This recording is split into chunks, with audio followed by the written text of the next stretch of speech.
ផ្ទះវិឡា model C តម្លៃបងផ្ដាច់ត្រឹមតែ $35,000 ដែលបរិយាសវណ្ណភូមិ CPO វិឡាខាងប្អូនត្រឹមតែបើកប្លុកថ្មី8ផ្ទះដំបូងជំរាបសួរពុកម៉ែបងប្អូនក៏ដូចជាអតិថិជនចាស់ថ្មីរបស់បរិយាសវណ្ណភូមិ CPO វិឡា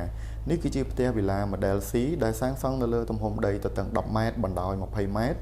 ទំហំផ្ទះគឺបាន6ម៉ែត្រកន្លះគុណនឹង14ម៉ែត្រដែលនៅសល់ផ្ទៃដីជំហៀងផ្ទះ2ម៉ែត្រកន្លះនៅសល់ខាងមុខ6ម៉ែត្រកន្លះដែលចំណតរថយន្តគឺពុកម៉ែបងប្អូនអាចចតបានរហូតដល់2គ្រឿង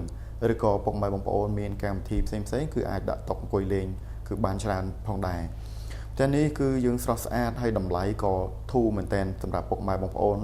ចង់ទិញរស់នៅប្រចាំថ្ងៃឬក៏លំហែចុងសប្តាហ៍អាចមកមើល model C នេះបាន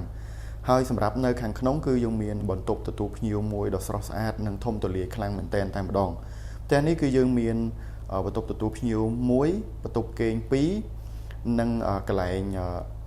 ទូចក្រានលើក្រោមទំនើបដ៏ស្រស់ស្អាតនោះគឺយើងពពាក់ជូន free បូករួមនឹងទូទឹកកកមួយផងដែរពុកម៉ែបងប្អូនស្រស់ស្អាតតម្លៃល្អហើយការថែមជូនក៏ច្រើន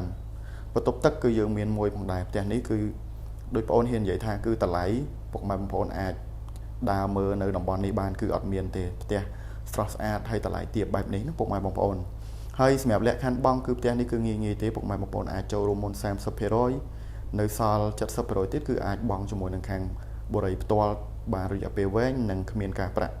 សម្រាប់ model C នេះផងដែរគឺយើងនៅក្បែរនឹងប្រភេទវិឡាតូលទេហើយសម្រាប់ជាក់ស្ដែងក៏មានភ្ញៀវក៏ចូលរស់នៅជាបន្តបន្ទាប់